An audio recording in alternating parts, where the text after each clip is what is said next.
Subcommittee on Innovation, Entrepreneurship, and Workforce Development. Before we get started, I'd like to recognize the ranking member, Representative McGarvey, to lead us in the pledge and a prayer.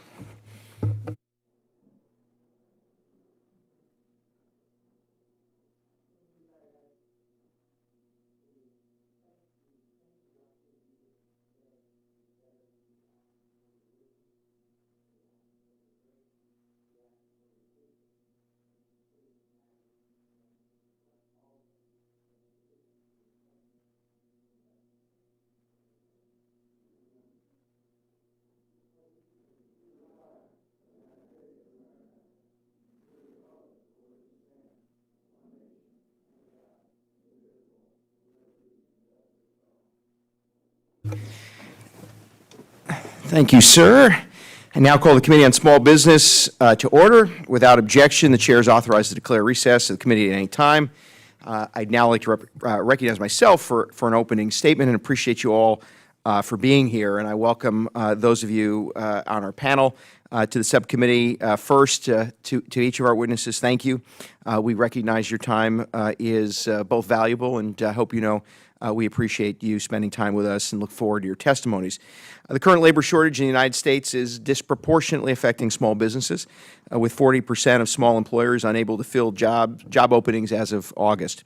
This crisis is exacerbated by economic pressures from the Biden-Harris administration, with many businesses struggling to find qualified talent amid rising costs and inflation. The construction, healthcare, and automotive sectors are particularly in need, facing significant deficits in skilled labor that could hinder growth and increase project delays. These on-the-ground issues small businesses face are exacerbated in rural and underserved communities like certainly the ones I represent in upstate New York. Now, the labor shortage is not confined to small employers, as we likely know. The broader labor market is facing one of the most challenging years in recent history. Contributing factors include an aging workforce, with projections indicating that 41% of workers nearing retirement by 2031 will lead to a substantial loss of institutional knowledge. Additionally, younger individuals are entering the workforce at a lower than expected rate. Many workers laid off during the pandemic and economic shutdown are unwilling to return to jobs lacking remote work options, reflecting a shift in employment and employee expectations. And despite these challenges, I'd note that people with disabilities still represent an untapped workforce. This subcommittee has spent some time focused, in fact, on this population. Their participation in the labor market has surged since the pandemic, with 1.8 million joining, bringing their employment rate up to 25%, the highest in 15 years. Organizations like Community Options, Inc., represented here today, are crucial in providing training and job placement, partnering with major companies to support individuals with disabilities. Hiring these workers not only promotes inclusivity, but also boosts workplace morale and results in lower turnover and absentee rates. Now, for me, that's why we introduced the Think Differently initiative and Think Differently About Disability Employment Act to help small businesses address accessibility issues for employees with disabilities, encouraging the hiring of those with intellectual, physical, and developmental disabilities, and help entrepreneurs with disabilities succeed. We were proud to see this piece of legislation pass the House, and I was also proud to co-lead the Entrepreneurs with Disabilities Reporting Act alongside Ranking Member McGarvey to better understand the challenges entrepreneurs with disabilities face. And we were provided a wonderful magic show here before the committee, and we appreciated that. Addressing the skills gap through workforce development is essential. Traditional education paths may not suit everyone, and we know this, and skilled trades offer viable alternatives. Combating the ongoing labor shortage by supporting our skilled trade schools and apprenticeship programs is a bipartisan effort. And I worked alongside my colleagues and fellow Small Business Committee member, in this case Representative Skolton, to introduce the Honoring Vocational Education Act, which ensures individuals who attend job training programs, trade schools, union apprenticeships, and other like programs are recognized as obtaining a post-secondary non-degree award. Additionally, I was proud to co-lead the Small Business Workforce Pipeline Act to help small businesses offer more apprenticeships and on-the-job training opportunities. In order to alleviate the labor shortage and support small businesses, it's vital to harness the potential of people with disabilities and to also promote skilled trades. By focusing on these areas, there's potential for significant improvement in the labor market, ultimately benefiting both small businesses and the broader economy. First, want to thank our witnesses again for joining us today. Look forward to the conversation ahead. And with that, I yield to our distinguished ranking member from Kentucky, Mr. McGarvey. Thank you, Mr. Chairman. Thank you for bringing us together today to discuss how we can tackle one of the most persistent challenges that faces small businesses and our economy. That's the workforce shortage. Everywhere I go, I bet it's the same in your district too. Everywhere I go, we're hearing the same thing. Small business owners are struggling to find and keep qualified workers. It's not just anecdotal, though. There are survey upon survey upon survey confirming that finding workers is the top operational challenge facing small businesses. More than inflation, more than supply chains, more than regulations. This isn't new. Even before the pandemic, there were workforce shortages, particularly in the skilled trades. Part of the problem is the long-standing misconception that the only path to the middle class is through a four-year college degree. Unfortunately, we know that college, while right for some, is not right for everyone. But our focus on college has led to a chronic underfunding of career and vocational training programs that would help fill those jobs in the highest demand today. Thankfully, over the past few years, we're doing better. And we're seeing real investment in workforce training and apprenticeships and a surge in interest by young people. For instance, apprenticeships have more than doubled over the past decade, helping younger people earn while they learn and enter high-paying jobs without shouldering the cost and the debt of a college degree. In Kentucky alone, we have seen a 144% increase in apprenticeship enrollment in the last decade. That number continues to grow. Programs at the high school level, such as career and technical education programs, are gaining popularity as well, and they help students develop skills that can guide them into apprenticeships on traditional education pathways. Because of their newfound popularity, the biggest problem with these programs is now finding available instructors rather than convincing students to enroll. It's time for Congress to invest in career and technical education so that we can reap the full benefits of our investments in transformative legislation like the Bipartisan Infrastructure Law, the CHIPS and Science Act, the Inflation Reduction Act. These laws create millions of jobs, but those jobs require specific skill sets, and we must ensure that we are providing the training needed to fill them. Apprenticeship programs, too, are not only essential for training workers, but offer avenues to entrepreneurship. For apprentices interested in starting their own businesses, union trainers can help them access courses that introduce them to the management side of the industry. While I'm optimistic about the progress we've made, we know there is still a long way to go. Other industrialized nations are investing far more in workforce development than we are. The U.S. currently invests less than $20 billion across 43 federal employment and training programs, less than 0.1% of our GDP, while our peers are putting up 5 times that amount. Workforce Innovation and Opportunity Act programs, the backbone of the federal government's workforce development efforts, are both underutilized and underfunded, and, since 2019, unauthorized. Earlier this year, the House overwhelmingly passed the bipartisan reauthorization of the Workforce Innovation and Opportunity Act, and we hope to see the Senate follow suit soon. Any of you who are sports fans will understand what I mean when I say that our workforce development system, like the University of Kentucky and the University of Louisville basketball teams, is in a rebuilding phase.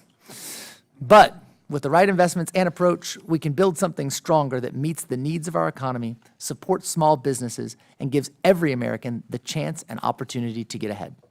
Building the workforce of tomorrow begins with our investments today. I look forward to hearing from our witnesses, and I yield back. Thank you, Mr. McGarvey. For the record, as a New York Mets fan, we're always in the rebuilding phase. This may, however, be our year. Somebody knows a little bit about sports as well. Let me recognize this distinguished gentleman from Texas, chairman of the full committee, Mr. Williams. Well, thank you, and I don't know if this is the year for the Mets. Don't get too, they're close right now. It's never the year for the Mets. Good morning, and I want to thank my good friend Chairman Molinaro for holding today's subcommittee hearing to discuss our nation's current labor shortage and workforce development issues. To start off, I'd like to thank our witnesses for being here. Thank you very much. We appreciate you taking the time to come out and contribute to a very important discussion today. And to put this simply, Main Street is facing a dire labor shortage, with 90% of businesses reporting few or no qualified applicants in August. Industries like construction are particularly affected, with the projections showing the need for over 500,000 additional workers annually. And this is why it is more important than ever that we promote skilled trades to grow our economy and combat the workforce shortage. These jobs are not only in demand, but also allow people to learn a value skill without needing to take on tens of thousands of dollars in student loan debt in order to get the proper training. So additionally, there is another segment of our population that has been overlooked as we look to have more people enter the workforce. And people with disabilities are very entrepreneurial and can add value to many businesses. We've already heard about the first hearing we held where Congress, where we had a 16-year-old Drew Davis come before us to talk about his story of creating his own hot sauce company. He has cerebral palsy, but he did not let it hold him back as he pursued his dream. His story was inspiring, and it showed that with a little help, anyone can be an entrepreneur in America. So I want to again thank Chairman Molinaro and the ranking member for bringing the committee to attention to these workforce issues. They're affecting Main Street businesses, and I look forward to today's conversations, and I yield back. Thank you, Mr. Chairman. Let me now introduce our witnesses. First with us here today is Ms. Ashley Gamba. Ms. Gamba is the Executive Director of Community Options, Inc., located in Binghamton, New York. Founded in 1989, Community Options is a nationwide nonprofit organization that develops housing and employment opportunities for people with intellectual, physical, and developmental disabilities.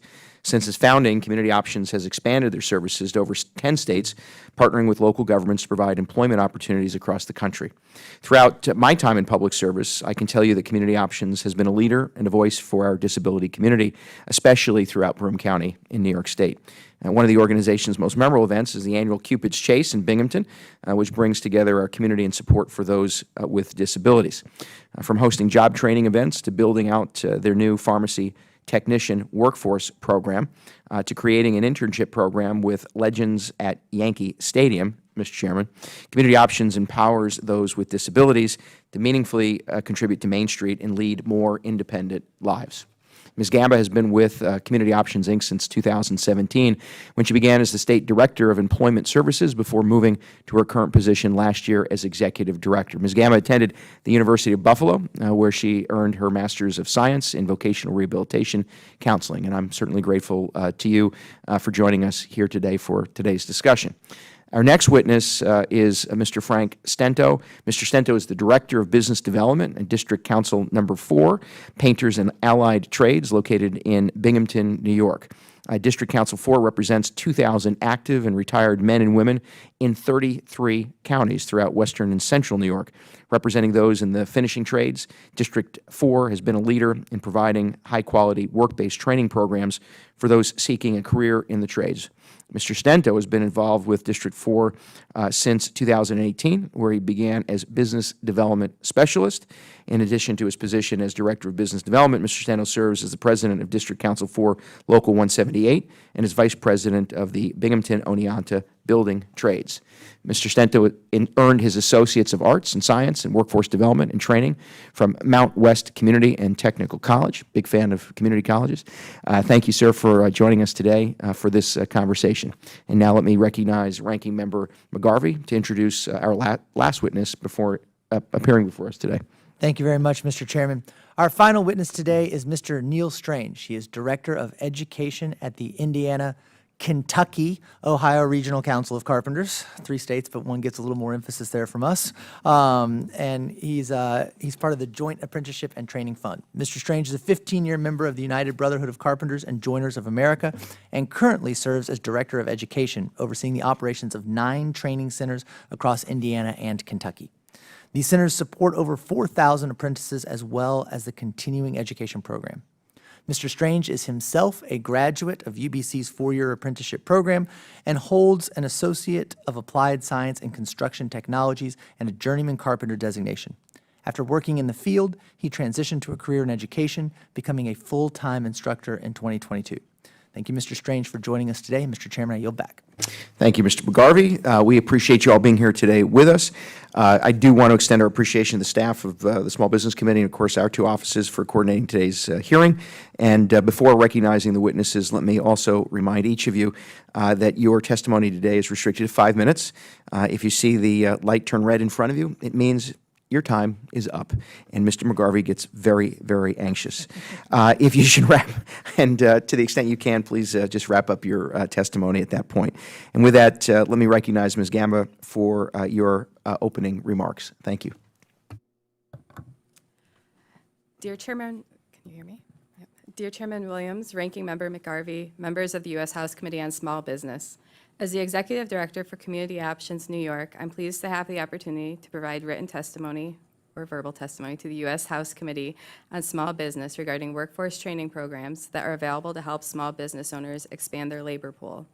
Over the past year, we have supported over 5,000 people with disabilities, including 2,100 people receiving employment services, assisting them with developing the skills needed to obtain and maintain meaningful, competitive, integrated employment.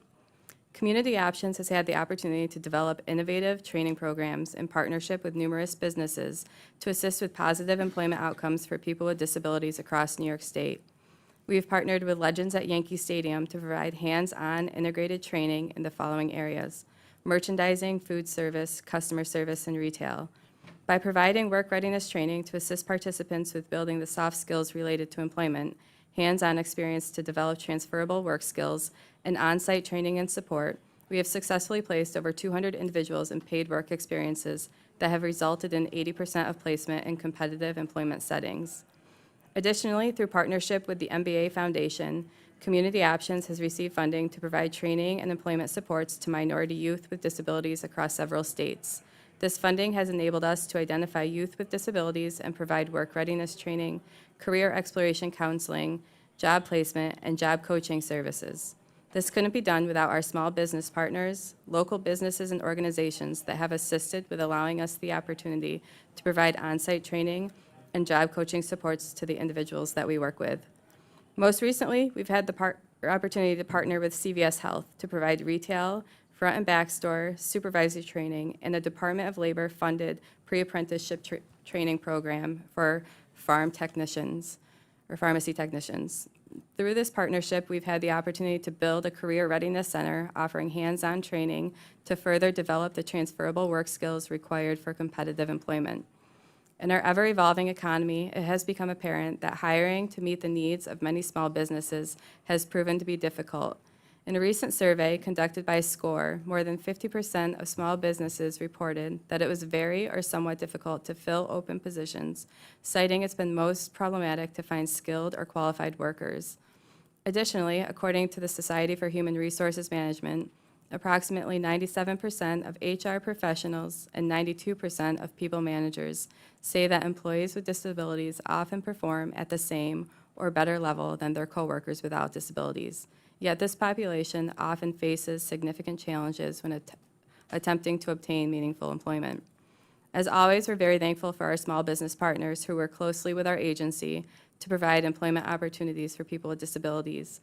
We encourage small businesses across the country to partner with local agencies to increase the availability and accessibility to training programs designed to train and develop the skills of this underrepresented population.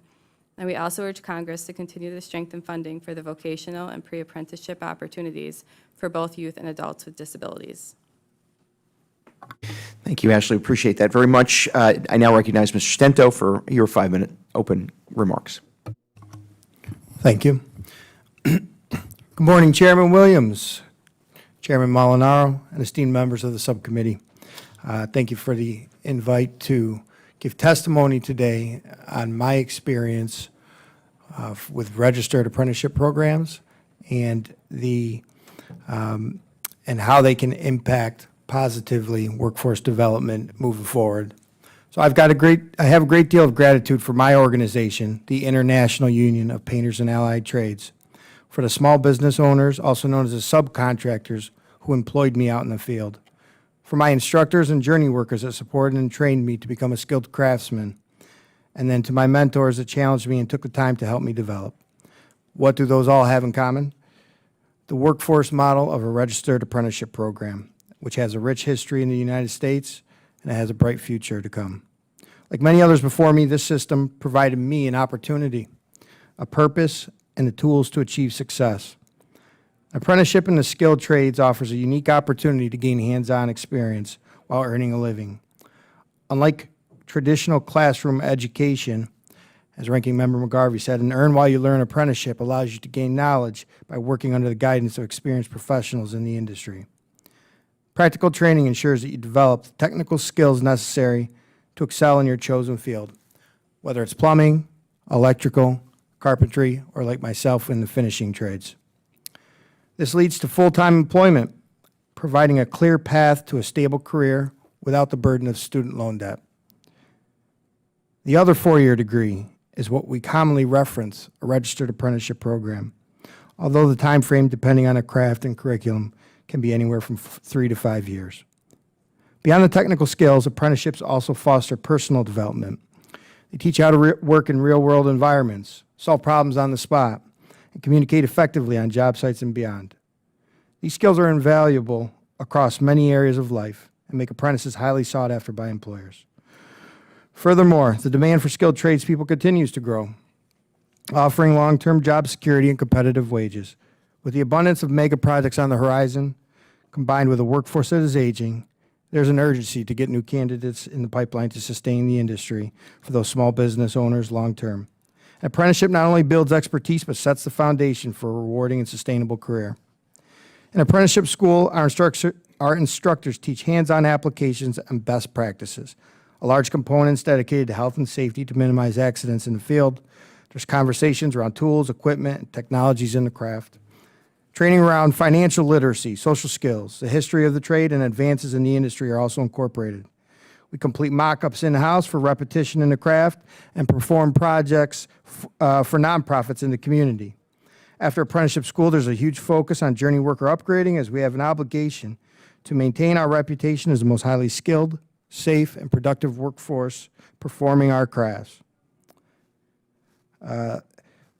We have an online learning management system with hundreds of courses to choose from, including blueprint reading, estimating essentials, and project management. This helps with the retention of our workforce, and the constant training makes those involved more employable. The way we have our apprenticeship set up is called block training, which is 4 full weeks a year during months of January through April. The rest of the apprenticeship is made up of on-the-job training with our contractor partners and our skilled journey workers. A high-paying and sustainable career with benefits in the construction field is the ultimate purpose of our registered apprenticeship program. With continued education and training opportunities, additional pathways can be accessed in the industry. Some of the best and brightest foremen, superintendents, project managers, contractors, and the list goes on, came through an apprenticeship program and had field experience. I completed my apprenticeship in 2016. I received 40 college credits through an articulation agreement with Mount West Community and Technical College, which I'm grateful for. I then finished my associate's degree.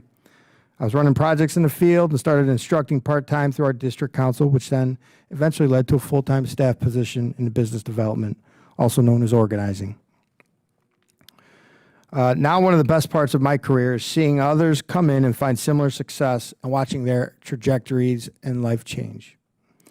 An apprenticeship program is a great way to start a career, as well as a necessary system to continue the pipeline of skilled journey workers to business owners. Any opportunities that we have to increase apprenticeships will greatly assist the challenges surrounding supply and demand that dominate recent conversation in the industry, while simultaneously raising up those middle-class workers. I thank you for your time and look forward to questions. Thanks, Frank. Mr. Strange, for your opening remarks. Yes. So good morning, Chairman Molinaro, Ranking Member McGarvey, and members of the committee. Thank you for your opportunity to speak with you today. My name is Neal Strange, as addressed earlier by Mr. McGarvey. I am the Director of Education for the Indiana, Kentucky, Ohio Regional Council of Carpenters Joint Apprenticeship and Training Fund. Also a 15-year member of the UBC and a graduate of the program myself. I'm here to provide an overview of our apprenticeship program and the continuing education we offer to our members. This program is not just about learning a trade. It's about ensuring our members are equipped with the skills and knowledge needed to thrive in an ever-changing industry. Our council consists of 38,000 members within Indiana, Kentucky, and Ohio, and over 550,000 members across the United States and Canada. We represent the carpenters, millwrights, pile drivers, and floor layers who are building our country's bridges, highways, manufacturing sites, hospitals, schools, and power production facilities. At the core of our training philosophy is the belief that our contractors must remain relevant and prepared for both existing and emerging construction markets. To achieve this, we partner closely with contractors, manufacturers, and local universities to meet their specific needs. Together, we provide a robust training curriculum that emphasizes both productivity and safety, ensuring that our members deliver high-quality product on every site. One of the greatest strengths of our program is that all training is provided at no cost to the individual members. Funding for our programs comes from contributions made for every hour worked on a job site by our signatory contractors.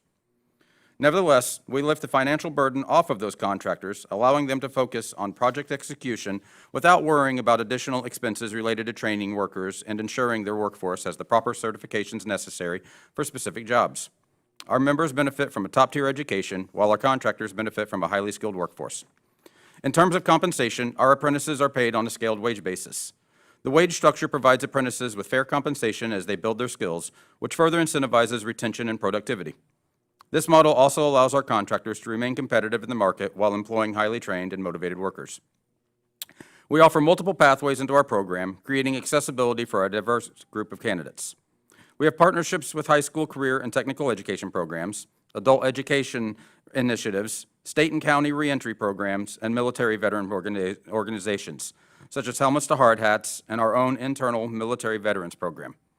These pathways ensure that we are tapping into a wide range of talent, allowing for diversity and inclusion in our workforce. In the past 4 years, our apprenticeship enrollment has grown by 40%, reflecting both the demand for skilled labor and also the increasing awareness of the opportunities our program offers for career growth and development. Current enrollment across our 3 states totals more than 6,900 apprentices. This includes 22% minority enrollment and 6% female enrollment.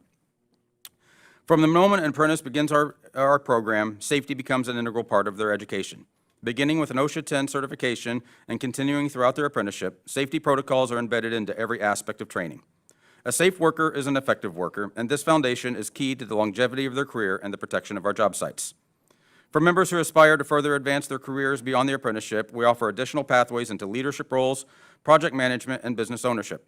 Whether a member seeks to move into superintendent or management positions, or has an entrepreneurial spirit and wishes to start their own contracting business, our continuing education resources equip them with the skills and confidence to succeed. We recognize the importance of nurturing leadership from within, and our specialized programs allow our members to thrive in roles that require strategic thinking and operational oversight. Our program's reach extends well beyond training the individual. We play a crucial role in economic development by placing our skilled workers on the jobs that span from small business ventures to large-scale national projects. For smaller contractors looking to explore new markets, we provide access to a pool of well-trained workers who can meet the demands of these new opportunities. Meanwhile, larger contractors, particularly those involved in mega projects related to the CHIPS and Science Act, the Inflation Reduction Act, and Infrastructure Investment and Jobs Act, also benefit from our training programs. Since 23, more than 4,500 members within our 3 state council have been employed in projects stemming from these acts, including Intel, Ford Blue Oval, and numerous renewable energy projects covering solar, hydro, and wind. These initiatives require a workforce that is both large and highly skilled, which our program delivers. Since our inception in 1881, the UBC has organized the membership necessary to meet contractor and end-user needs. Our privately funded training keeps us ahead of the curve. We understand that if our signatory contractors are not successful, we will not be successful. We have no seniority in our collective bargaining agreements, and no contractor is bound to employ a member they find unproductive. This competitive environment is necessary for our success, and this is done at no cost to the taxpayer. In summary, our apprenticeship program and continuing education initiatives are designed to support both our members and the contractors they serve. We provide cost-free, high-quality training that focuses on safety, competitiveness, career advancement, and long-term development. By doing so, we help drive economic growth, foster innovation, and build a workforce that is ready to meet the challenges of today and tomorrow. Thank you for your time. Well done. Thank you. I appreciate all of you. We'll begin the question round under the 5-minute rule, and with that, I recognize myself for 5 minutes. Ms. Gamba, I want to start with you. We've talked about this extensively, certainly acknowledging that since the pandemic, nearly 2 million Americans with disabilities have joined the workforce. It's a 28% increase from pre-pandemic levels, yet, as we all recognize, approximately 70% of those with intellectual, physical, and developmental disabilities remain unemployed and outside the workforce, and that's obviously both a challenge and an opportunity. Could we start by just talking, if you would, what are some of the challenges that business owners either articulate or face when hiring those with disabilities, and what steps might we take to make that transition into the workforce easier for the employer? I think they're often worried or concerned about the stigma or the liability of hiring somebody that might need additional supports. As an agency, if we're going in to provide any intensive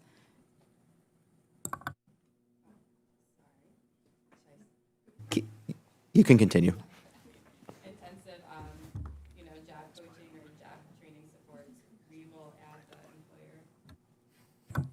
onto our liability insurance, which will kind of, I guess, alleviate some of the concerns that an employer may have. Those supports through likely support staff and what have you, what are the challenges then the agency faces in providing that support? Employers may be concerned about having the individuals on site. They might not communicate very well, allowing us to provide any intervention that may be needed, and then workplace accommodations. There is often a concern about any money that a small business would have to spend. So why don't you tell us one of the benefits, or at least we identify the benefits that an employer would see by bringing in and ultimately employing an individual with a disability? I think that it helps with turnover. The individuals that we put into different small businesses have identified that they have the skills for the job and the interest in working there. So if we are in there helping with any intensive job training or supports, they tend to remain employed for longer periods of time, and it reduces turnover. Thank you, Ashley. Frank, let me say this without question. The skilled trades are the backbone of upstate New York. Thank you. And frankly, you all contribute both to our economy, keeping our neighbors employed, and I'll say, making sure that projects are staffed and by New Yorkers and not employment from out of state or out of country. You talk a lot about, and of course, Mr. McGarvey acknowledged the earn while you learn apprenticeship model. Can you just expand a little bit on the benefits of registered apprenticeships?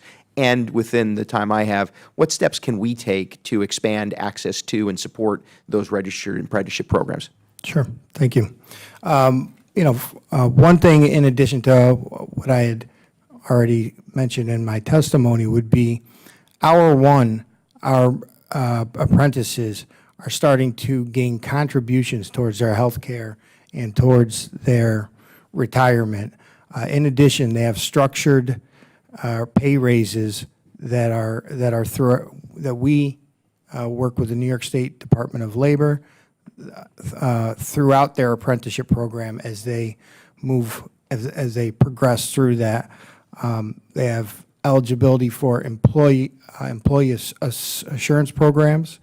And then the biggest thing that I would say an advantage for an apprentice coming in would be they're building up a skilled craft that is that is in very high demand, highly marketable, and once they learn that skilled craft from our journey workers and our small business owners when they're out in the field, there's nobody that can take that away from them. They're going to have the ability to go and provide for themselves and their families for the rest of their lives. So one thing that I will say that something that our government partners could assist with would be looking into more apprenticeship language on all projects moving forward, which would incentivize our small business owners, our contractors, to increase the ratios of apprentices on projects upcoming. Thank you for that. I will say in local government, the first step we took was to require apprentice language in our major contracts, which just enhances the pipeline and gets folks from maybe K-12 right into the workforce and prepared. I do want to note before acknowledging Mr. McGarvey, the more usual than you would imagine bipartisan support for both trying to advance those with disabilities into the workforce and the trades on the ground. And with that, let me acknowledge Mr. McGarvey for his 5 minutes. Thank you, Mr. Chairman, and thank you to all of the witnesses for being here today, for your incredibly thoughtful testimony. We really appreciate it. I want to give a special thanks to Mr. Strange, who came up here from my region of the country, and Mr. Chairman, you talked about how the trades are the backbone of upstate New York, and certainly in Louisville, Kentucky, we feel the same way. I say it all the time, Louisville's a union town, and truly, from the fact that every Ford Escape and every Ford F-250 and above is made in Louisville, Kentucky, and that our baseball bats and even our bourbon are made with union labor right there in Louisville, Kentucky, and we appreciate all that the Carpenters from Local 175 do for our city and our community. With Apprenticeship's proven track record of success, I think that's important here. We're not talking about something theoretical. We know that these apprenticeship programs work. It seems that it's a wasted opportunity to not continue investing in these programs. So I'm excited to have this hearing today to uplift these initiatives, as the chairman said, in a bipartisan way. Mr. Strange, I'm going to start with you. How has the increased availability and popularity of the apprenticeship programs changed the calculus of young people who are looking for the next step, and what are you seeing on the ground? Well, as I addressed in my opening remarks, we've seen 40% growth in 3 years alone inside of our apprenticeship programs. We're seeing more and more involved at the CT level at the high schools, increased partnerships at high schools, and also other entry-level pathways for us. So with that, we're just seeing more and more availability on more opportunities to grow. And also, we're seeing a better view of the general public on who we are and what we have to offer. Especially with parents of children that are coming out of these programs. We actually do nights with them specifically to be able to explain to them who we are, why we're going to provide that safe work environment for their children whenever they come out. That's a big concern from parents, so we concentrate on those types of efforts. I appreciate that. And, I think two things we've agreed on today, and that we know apprenticeship programs work. We know that small businesses right now need qualified workers. And so we're trying to get that done. When you are looking at the apprenticeship program, how many of your apprenticeship programs are your apprentices are going to small businesses to work in those sectors, and how are they kind of helping small businesses fill those gaps and meet their goals in terms of having qualified workers? Yes, so as Frank talked about earlier in his portion as well, with the larger projects that are coming along, that's offering opportunity for a lot of smaller businesses to step in. By us providing the skilled workforce for them to be able to have to go provide the workforce that they need on these projects, and then also the training that they need to be able to, and we're seeing a lot of job sites that have requirements on them for certifications for members to be able to hold. We provide that training opportunity for them and also provide that opportunity for that workforce.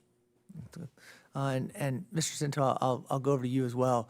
Mr. Strange just mentioned a 40% increase in their apprenticeship programs. Are you seeing similar types numbers in your area? We are 40%.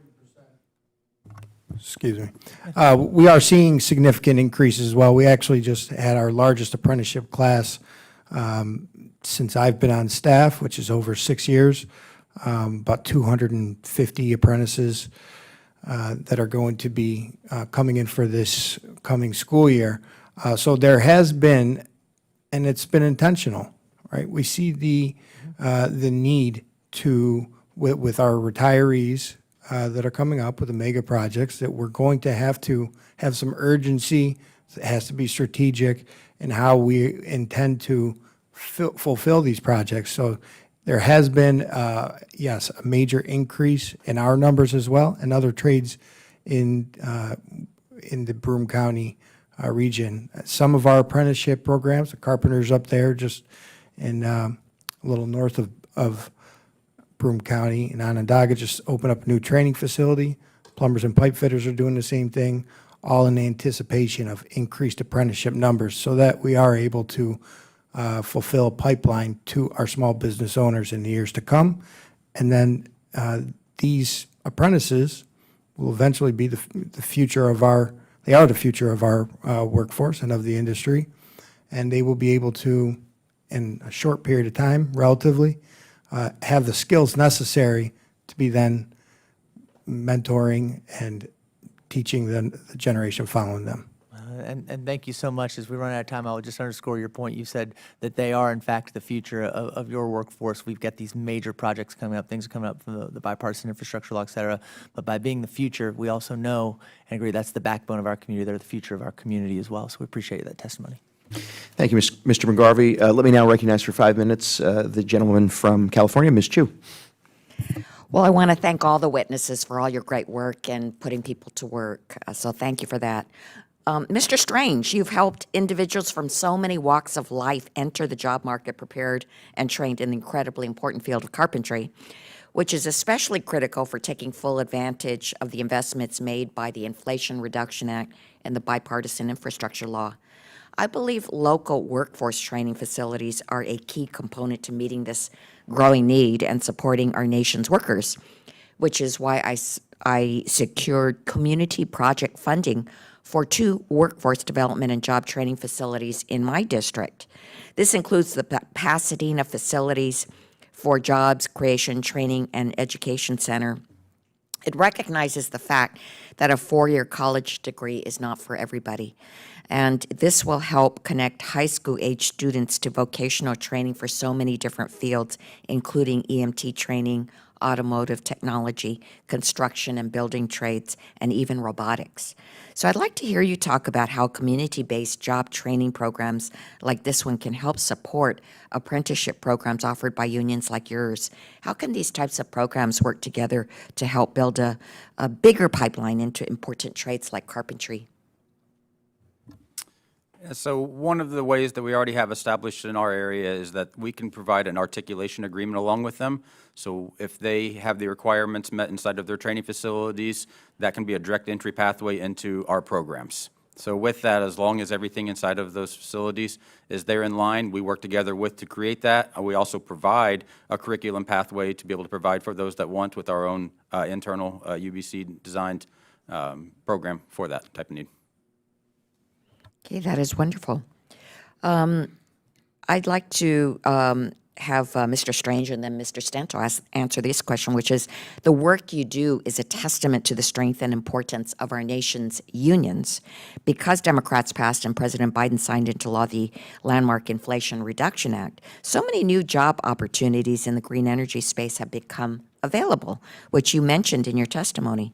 And because the Inflation Reduction Act provided special bonus tax credits to businesses that pay prevailing wages and support registered apprenticeship programs on their projects, unions play a critical role in providing the specialized on-the-job training to apprentices on these projects. So can you talk about the role that unions and their workers play in developing the diverse and skilled workforce that our country needs? I can speak to that one directly in our area. So first off, you addressed on there, because of the strong apprenticeship requirements on these projects, that has given our contractors a leg up on being able to, with the solar industry in particular, we've partnered together with many manufacturers that have come in. We provided the training that they have had for their specific products, and we've been able to meet the needs going out onto those. And currently, this year alone, we have produced over 2 million work hours in our 3-state council to be able to meet the needs on and because of those acts. Okay, so in our industry, we cover two of the crafts that we cover, I think, would fall underneath this. Industrial coatings, bridges, tanks, water towers, which we have certifications for the coatings applicators as well as for the contractors that are performing these. And as you mentioned, part of some of these tax credits are tied into apprenticeship. So we are seeing an uptick in, from the engineers as well as developers working more in tandem with our signatory contractors. Another craft that we cover is glass, glazing, architectural metal. So you've got dynamic glass, you've got 179D tax credits that do have some overlap with that industry as well, green energy, total building envelope. So this is something that we have what's called it's a third-party certification, North American contractor certification on the small business owners side. And then with the actual installer, it's an architectural glass and metal technician certification.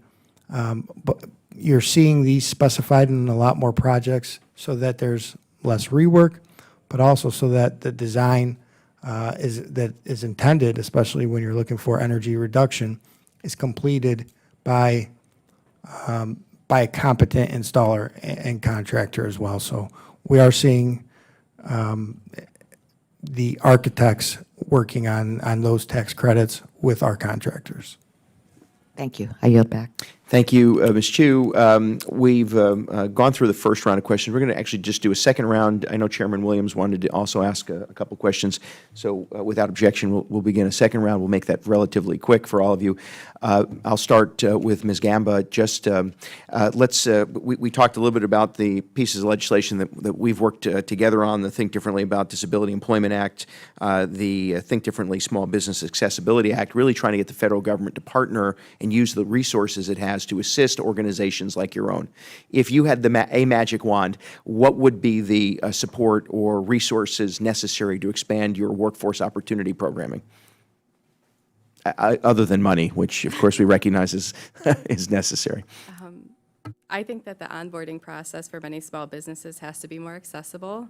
So I think if I could use a magic wand, that would be it. I think a lot of the individuals that we support in our labor pool are often not able to pass the initial assessments or anything that pertain to online onboarding. So I think that right now that would be my biggest barrier, and if that is something that I had a magic wand, I would fix. Terrific. Thanks very much. Frank, just because you both come from my neck of the woods, what would you want folks at home to know about both the vocational opportunities, apprenticeship language, and confront at least maybe one or two of the, how shall I say, perhaps, I don't want to say stigmas, but observations people have about sometimes employing the trades. How would you overcome some of those, some hesitance in the community, and make those connections that would keep our friends employed? Okay. I think you know what I'm asking. I am. I think I'm following. So as far as, we refer a lot of times not to, we discuss union labor, but local labor. So this is a smart way of our taxpayers to be spending their money. For every dollar invested with our local union workforce in our surrounding areas, it's having a direct impact in the community and the taxpayer base that are funding these projects. So that would be one way that I would dissuade anyone who was hesitant in utilizing union workforce. Back to the first part of the question, discussing the tax incentives and subsidies. Apprenticeship language, it makes sense. We're here talking about the lack of skilled personnel in the workforce in various industries, specifically for me, construction. So it would, to me, that would be a way to get more contractors hiring, putting apprentices on, boosting our ratios so that we are flush with skilled workforce 5 to 8 years from now. Thank you, Frank. That concludes my questions. I'll yield back the balance of my time. My colleagues physically to my right, metaphorically to my left, are going to pass, and we'll acknowledge Chairman Williams for his 5 minutes. Thank you, Mr. Chairman. Thank you, Mr. Chairman. And some of you may not know, but I played professional baseball for the Atlanta Braves. And notice I said some, and not many of you would know. There's a difference. But I did play with the Atlanta Braves, and there's really nothing that brings people together like the America's pastime. And Ms. Gamba, I noticed that your organization, we've talked about this morning, partnered with the Legends of Yankee Stadium to help people with disabilities find meaningful employment. So my question is, what types of roles are these individuals performing at the historic Yankee Stadium, and are there other opportunities your organization is exploring? So Legends operates concessions at Yankee Stadium. So the individuals that we are placing there are working in merchandising, retail, and food service primarily. If we have any individuals that have a specific interest, such as maybe human resources, they've been open to putting them in internships in those sites as well. Great, a lot of opportunities. And I would love to get into the Mets, but that, and. Well, there's your Met man I know. right there. So that's ready been to pretty make a deal. difficult. That's a great program. Yep. I think MLB's familiar with it, aren't they? And Major League Baseball. Well, Our partnership is with Legends, so that's all I can Yeah, speak but to that. it could be something that could grow. That's very good. There's been significant shortage in skilled labor across the country for way too long, and when I was Secretary of State of Texas, we were always looking into infrastructure projects, but we kept running into the issue of finding enough welders and other skilled tradesmen to complete the projects. We actually lost a lot of business because we didn't have welders in Texas. Mr. Stento, I have worked with different community colleges around my district to emphasize their trade school programs. And so how do you think we should be promoting these options to young people so we can build up the skilled workforce and let them know there's options out there other than being a lawyer or an architect or something? Thank you, Chairman Williams. I appreciate the question. It's something that over the last 2 years I've spent a lot of time within our district council working on, is increasing our branding and our awareness. And that doesn't happen with just one touch or one conversation with our youth. This has to happen early, and this has to happen often. I'm talking about getting in and speaking with youth in elementary school or even earlier, and working with them over the years, bringing an identity to what we do in the trades, to the projects that we work on in the community, to testimonials from those community members who would be able to speak to how these careers have helped transform their lives. So early, often, and getting in before you're discussing with seniors in high school who've already had time to make up their minds elsewhere. We lose 100,000 kids a year in Texas who are dropping out of the 9th grade.